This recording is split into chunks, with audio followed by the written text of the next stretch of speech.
Good evening, one and all. I welcome you all to Ganesh IAS Academy. In today's session, we'll be seeing environment-based current affairs from the date July 28th to August 3rd, 2023. Let us get into the news articles one by one.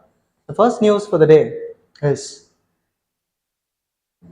Seagrass Meadows. So what is this Seagrass Meadows? We must have to understand, and why is it in news? Let us get into the details. Scuba divers in northern Germany are extracting seagrass shoots to replant it in barren areas, aiming to combat climate change and revive these ocean carbon sinks. So from the first statement itself, we came to the understanding that it is going to help in combating climate change, and it is also useful for reviving ocean carbon sinks. Okay, they are acting as an ocean carbon sink. So we have to understand in greater detail about what is seagrass and other such importance of it. Okay, is it found in India, and all those details we have to see. Seagrass meadows are composed of flowering plants. Actually, they are flowering plants that grow in shallow coastal waters. Say for example, if this is the coastal water, at the shallow regions, this is the sea level and this is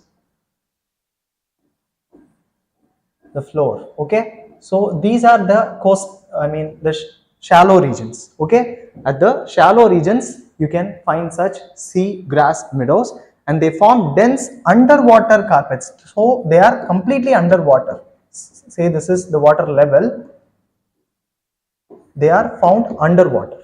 Okay, they are not floating on the water, they do not have floatage kind of adaptation, but they are found underwater. Next is, and they cover a large area in oceans. Next, they thrive in areas where the sunlight can penetrate the water. This is also important because they are grass, they need photosynthesis for their survival. Okay, so they have to produce their own food by the process of photosynthesis. Thus, they need sunlight. So they will be thriving in those areas where the sunlight can penetrate the water. Okay, this is one important point. Next, this is how the seagrass meadow will be looking like. Shallow region of the ocean where you can find such grasses. Okay, so in these two pictures you can very well see that the sunlight is penetrating inside. So using this sunlight, they do photosynthesis process. Okay, next, what is its significance that we have to know? First thing is, it is used in carbon sequestration. Okay, already we saw that it is a carbon sink, and here they are used in carbon sequestration. These facts are very important. Though they cover only 0.1% of the ocean floor, these meadows are highly efficient carbon sinks, as we already saw, and they cover only 0.1% of the entire ocean floor, but they are capable of storing up to 18% of world's oceanic carbon. Okay, so such statements are important from your exam point of view. Next is, this helps in, like when they act as a carbon sink, surely they will reduce greenhouse gas emission, and also it will slow down the global warming process. Okay, other than that, what other importance does this grass have? That is water quality improvement, because they filter pollutants from water and they also trap sediments. Other than that, they also prevent erosion. Okay, so because of all these reasons, we get clear and quality water in that shallow regions, and this is also helping in marine life and also human activities like fishing, tourism and recreation activities, because it will serve as an habitat, okay, for fishes. So the next point is the habitat only. Okay, habitat and biodiversity. It is going to act as an habitat, a habitat for marine organisms, and they are among the most productive and diverse ecosystems on the earth. Okay, they are one of the most productive and diverse ecosystem. So when we talk about productivity, it is the amount of primary production that is happening. So this is actually a primary producer. Seagrass is a primary producer, right? So they are most productive, and also they are diverse ecosystem because they are going to support this seagrass meadows are going to support many other living beings, marine lives. So that is why it is becoming a diverse ecosystem on earth, providing habitats, yes, this we already saw, and also food for many marine animals like fish, turtle, dugong. Dugong is nothing but the sea cow. And then crabs and also seahorses. They live in this seagrass meadows. Next, coastal protection. How are they going to protect coastal areas? Because they will be acting as a natural barriers protecting the coastlines from erosion. So, since the erosion is avoided, they are going to protect the coastal lines. Okay.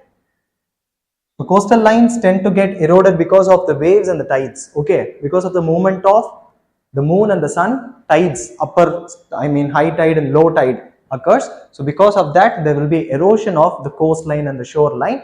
This may be avoided when there is more seagrass present. Okay. Next is, what are the concerns about this seagrass? Okay.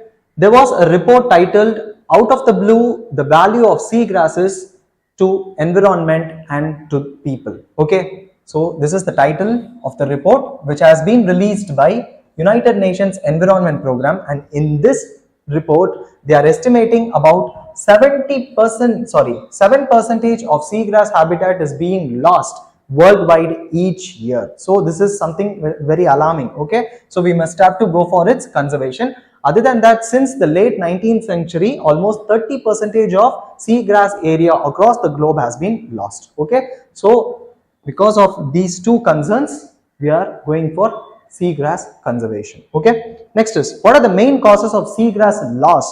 That also we must have to know. First thing is coastal development. We are going for many infrastructure projects, construction projects like port construction, marina construction. So it is going to affect seagrass population. Next is pollution. Obviously, the runoff nutrients from agriculture, industry and urban areas is causing nutrient rich condition, that is called as eutrophication. Okay, so when there is eutrophication, as a result you will be facing algal bloom, and when there is algal bloom, there won't be any penetration of sunlight beneath the water. Okay, so since there won't be any penetration of sunlight, photosynthesis won't happen, and this seagrass will not be surviving. Okay, so this is the second main cause of seagrass loss. And then the third one is the climate change. Okay, the very obvious reason is the climate change, that is rising sea temperature, sea level rise and also ocean acidification. These are the reasons for seagrass loss. Next, seagrass in India. In India, do we have seagrass growing somewhere? Yes, we have seagrass.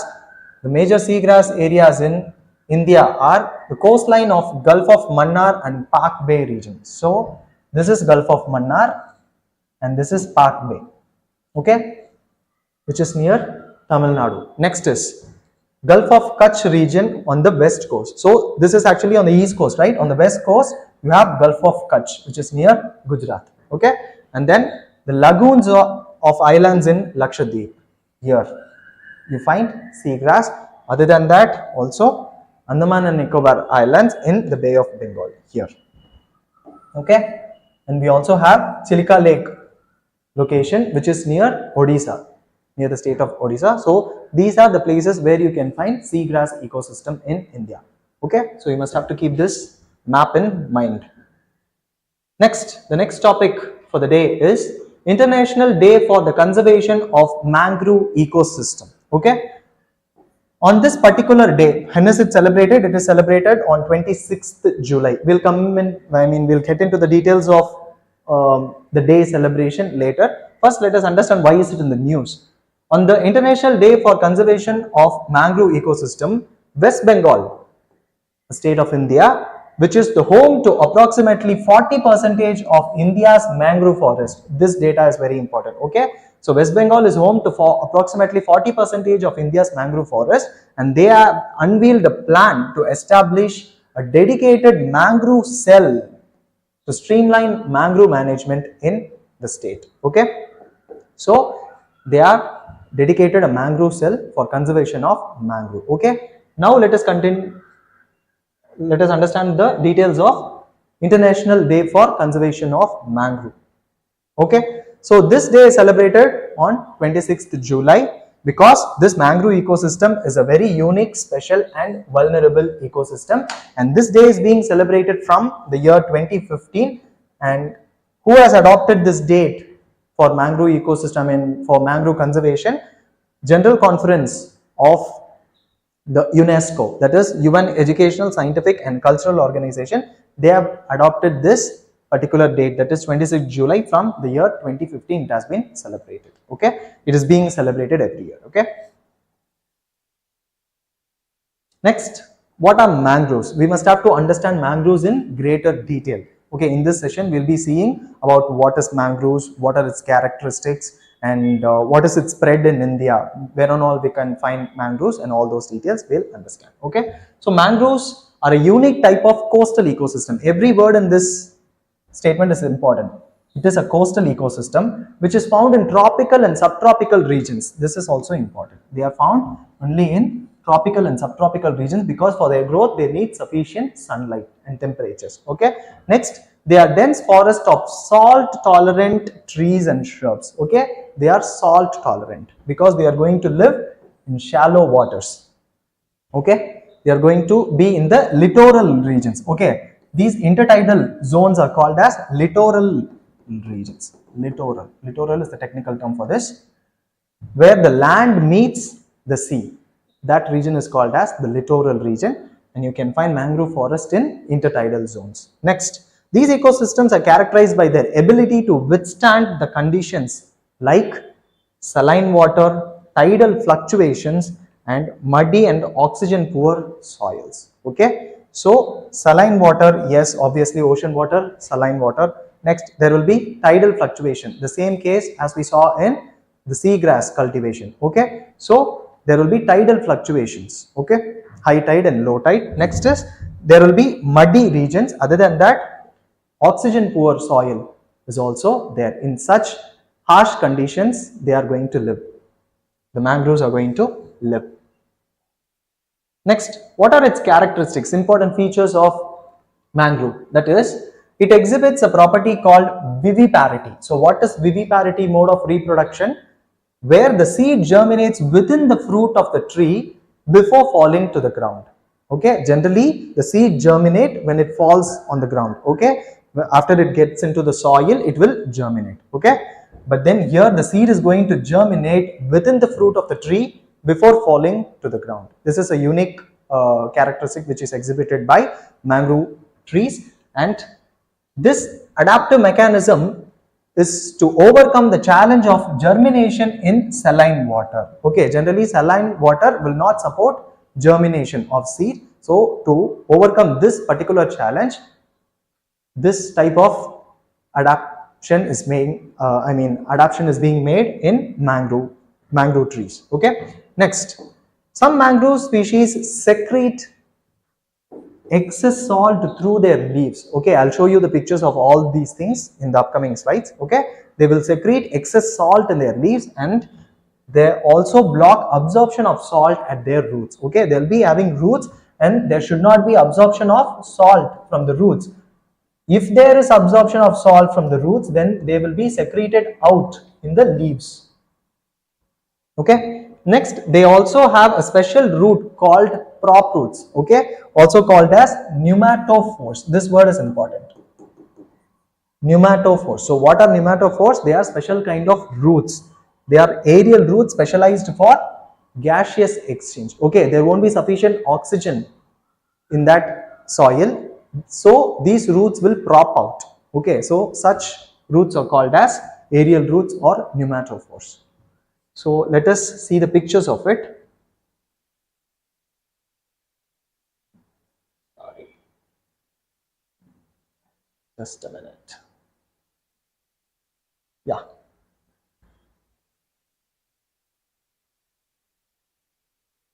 Yes. Sorry. Yes. This is the viviparous germination which I was talking about. See, you can see there is the fruit, and within the fruit the seed is getting germinated. The seed is still inside the fruit. From there itself the seed germinates and then it is coming out. Okay, so this is the original picture and this is the model. Okay, there will be fruit and then the radicle comes out of it. Okay, generally this happens inside the soil, but in such plants you will see it in the fruit itself, when it is in the tree itself. Okay, so the radicle will come out and then it will spread its roots later when it gets into the soil. Okay, after it falls, it will spread its roots and then leaves will be formed. So this is how the germination is taking place, and such type of germination is called as viviparous germination. Okay, and then the ability is viviparity. Okay, next is, we discussed about salt excretion from the leaves. So such salt excretions will be there from the leaf. Other than that, this is pneumatophores. Pneumatophores are aerial roots. Okay, for exchange of gas, they come out, they prop out like this. Okay, so these are actually roots. They may look like stem, but then they are roots. This is one adaptation made in mangrove trees. Next, mangrove cover in India. According to Indian State Forest Report 2021, the mangrove cover in India is 4,992 square kilometer. Okay, so which is 0.15 percentage of the country's total geographical area. This is important, and of this, Sundarbans in West Bengal is the largest mangrove forest region in the whole world. Okay, so these facts are very important. It is the largest mangrove forest region in the whole world, and then it is listed as UNESCO World Heritage Site. So it is a World Heritage Site. This Sundarbans National Park is a World Heritage Site. Next, besides Sundarbans, there are also mangrove found in Andaman region, Kutch region of Gujarat, Jamnagar region of Gujarat, and elsewhere. Okay, so we'll see the regions. West Bengal has a total of 42.45% of India's mangrove cover. In the first slide itself, we saw more than 40% of mangrove cover in India is found in Sundarbans. Okay, so West Bengal accounts for 42.45% of India's mangrove cover, and it is followed by Gujarat, which has 23.66%, and then comes Andaman and Nicobar Islands, which has 12.39%. So other states are, first is West Bengal, next comes Gujarat, third is Andaman and Nicobar Islands, and then comes Andhra Pradesh and Maharashtra. Okay, so this order you must have to remember, because this is based on the recent Indian State Forest report. Okay, and then the all around the country, Gujarat showed a maximum increase in the mangrove cover. Okay, so when you see all around India, state-wise, if you analyze, then Gujarat had 37 square kilometer of increase in mangrove cover, so that is important. And among the states, Kerala showed a least mangrove cover, and then when in Union Territories, Puducherry showed least mangrove cover. Okay, next, this point is also important for research and development. National Mangrove Genetic Resource Center was established in Bhitarkanika, Odisha by Environment Ministry. So where is this National Mangrove Genetics Resource Center is located? It is located at Bhitarkanika. This point is also important from exam point of view. So this you have to know. Okay, the performance of the states. Next is important mangrove regions in India. You can have a look at this slides, the names. Gujarat, Kutch region, Kambat region, Dumas, Abhrat region, and in every other state the important regions are highlighted. You can have a look at it. In Tamil Nadu you have Pichavaram, Muthupet, next Ramnad, Puliket, Kaduveli, and other areas. Okay, next in in West Bengal we know it is Sundarbans, and in Odisha it is Bhitarkanika, Mahanadi, Subarnareka, Devi Kunda, Kauda, then Dhamra, Chilka. So such names are important. You must have to remember. You must have to have a rough idea about where these locations are located. Okay, where these places are located. Next, seeing them in the map.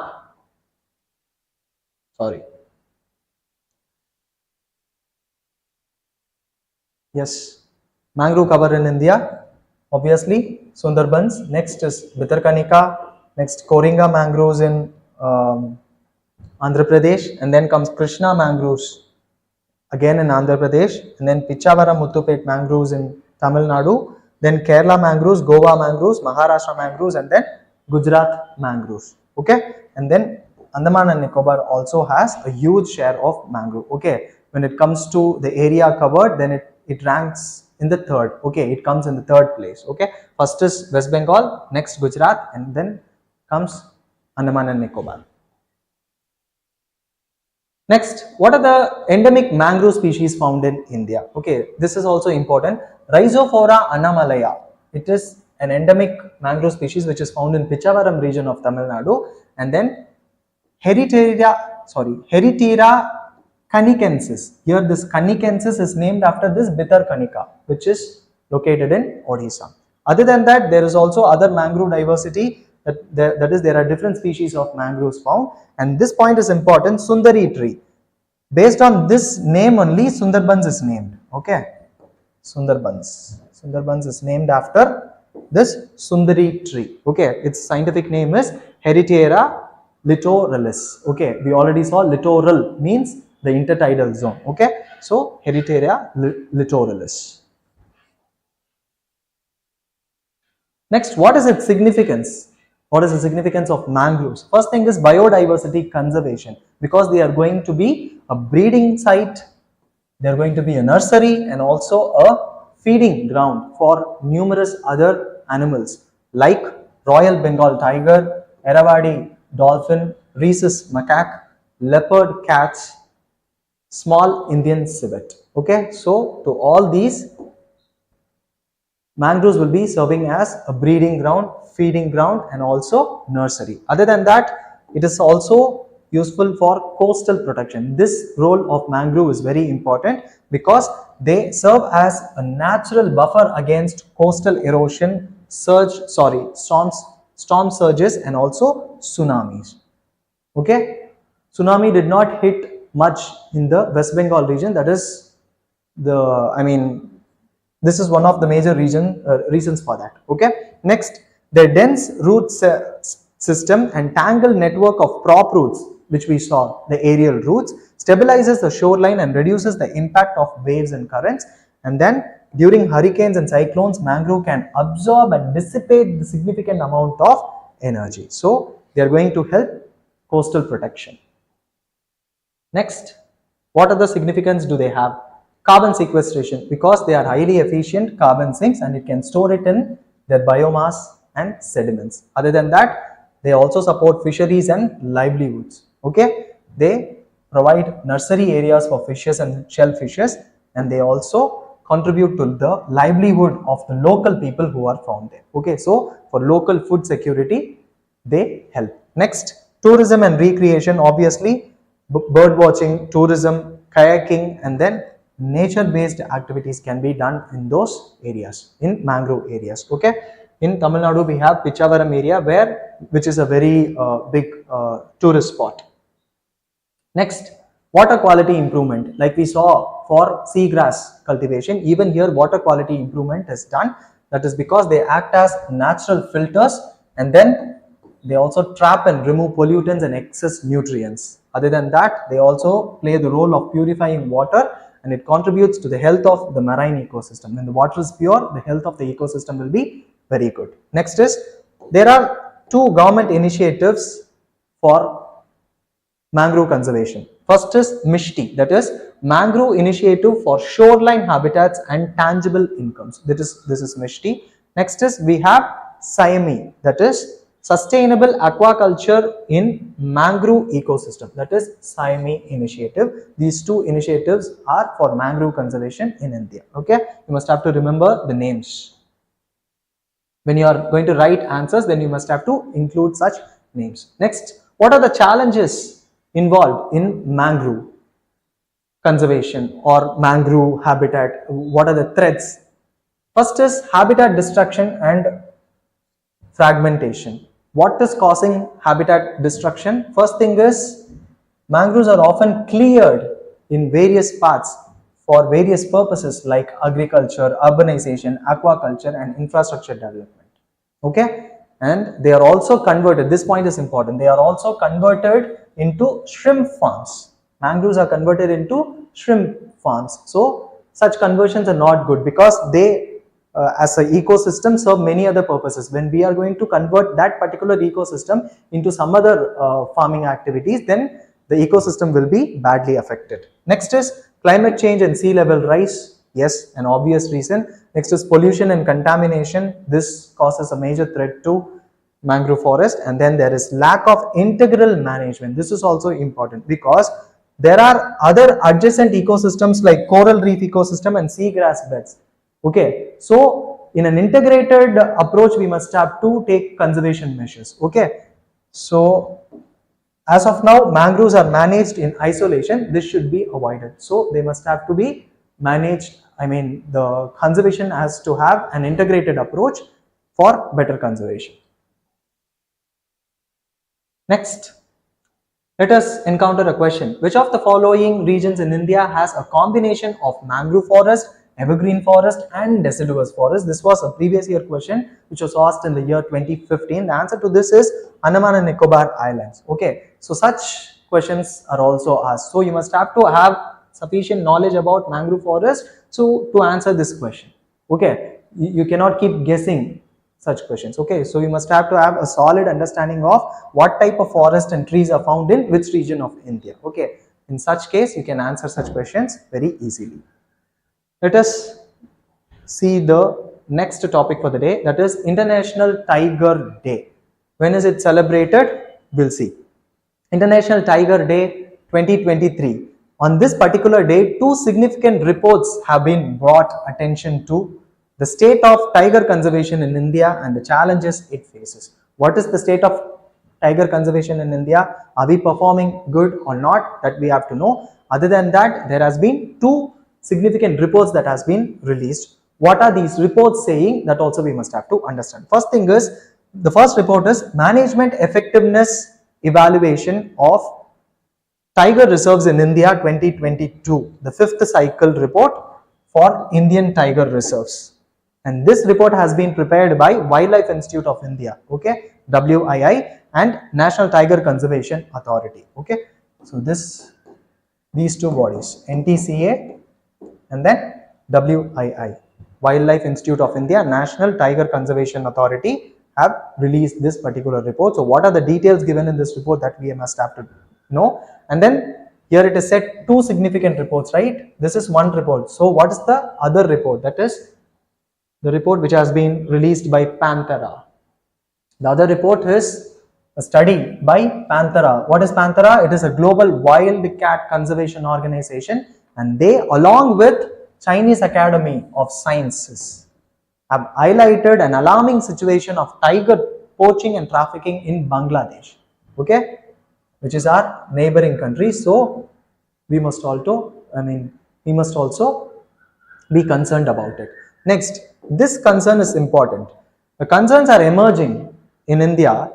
India's wildlife tiger population has increased to a healthy 3167 in 2022 from just 1400 in the year 2006. So we are performing well. But then what is the concern here? It is prompting discussion about nation's forest capacity to sustain these numbers. Are we able to sustain these many numbers of tigers with the number of protected areas or the tiger reserves that we have? That is the concern here, and so we must have to get into the details of this concern also. So let us understand what is the report is going to say. First, International Tiger Day 2023. It is being celebrated every year on 29th July. Every year it is celebrated for the conservation purposes of tiger and also for the system of protecting its natural habitat. And from when are we celebrating it? From the year 2010 it has been celebrated. It is being celebrated. And in 2010 at St. Petersburg Tiger Summit, which held in Russia, from then onwards they have adopted this particular date, that is 29th July for Tiger Conservation Day. Okay, International Tiger Day. So from the first report, that is the report which has been released by WII and NTCA. From that report, we have these findings. What is it?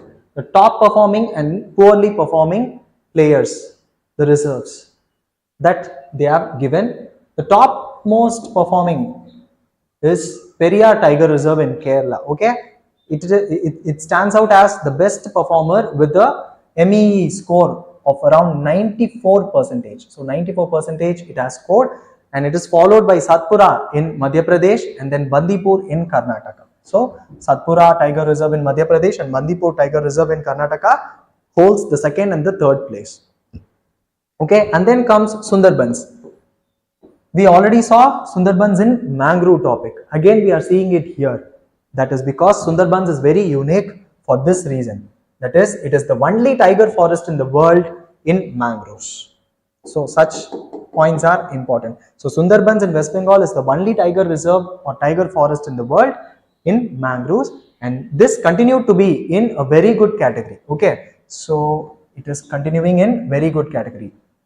These three comes in best category, and Sundarban comes in very good category, and it got a rank of 32. Okay, so this is out of the 53 tiger reserves that we have.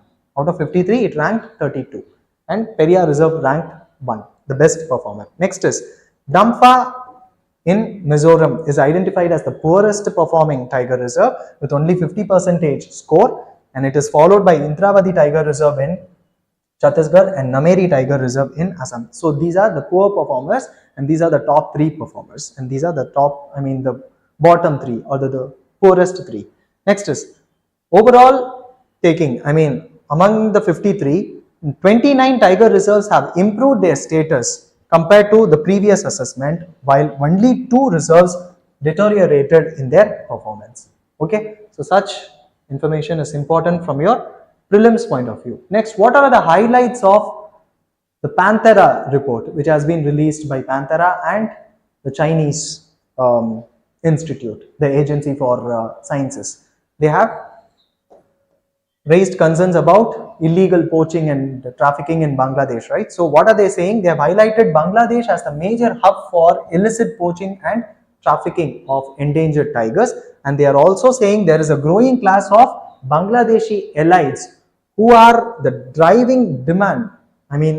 They are driving the demand for tiger parts, and they are going to use those tiger parts for medicinal, spiritual and ornamental purposes. Who are going to use this? Bangladeshi elites are going to use tiger parts for medicinal, spiritual and ornamental purposes, and they are also supplying into other countries like India, China, Malaysia, and also to developed G20 countries like United Kingdom, Germany, Australia and Japan. Okay, so such points are important. These are the highlights of the same report, the Panthera report. So the study identified 4 source sites for tiger poaching. That includes Sundarbans in India and Bangladesh. So far we have been discussing that Sundarbans is in India, but then Sundarbans is both in India and Bangladesh. We'll see that in picture so that you'll understand it better. So this is the Sundarbans area, which is the largest mangrove region in the whole world. So this line demarcates India and Bangladesh. Okay, so this side is India and this side is Bangladesh.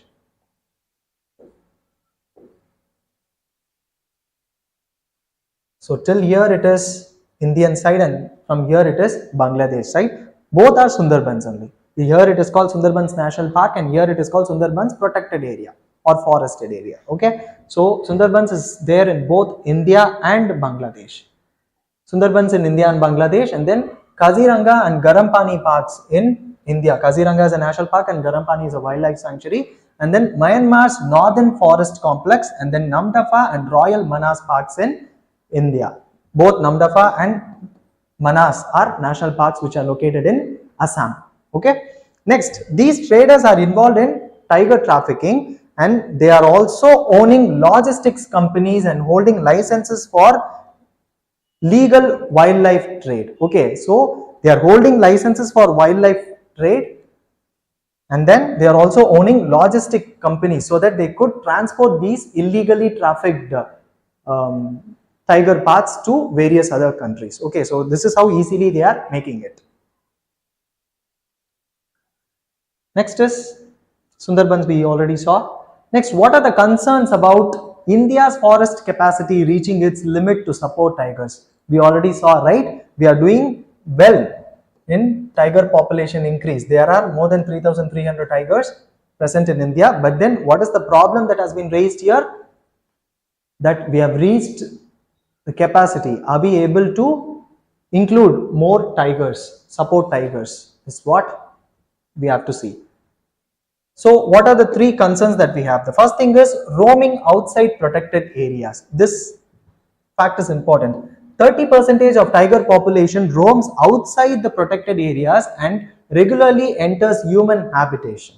Okay, this is happening. Okay, and we are seeing many human tiger conflicts at many locations. Okay, and the major reason for this is invasive species like lantana. How are we going to link invasive species to tigers roaming outside protected areas? Let us understand that. Say for example,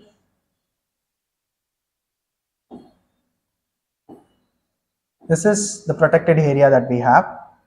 You have tigers here,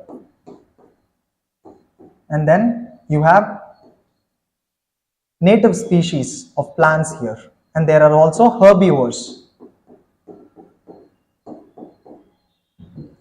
These are native species of plants. These are herbivores, and these are the tigers.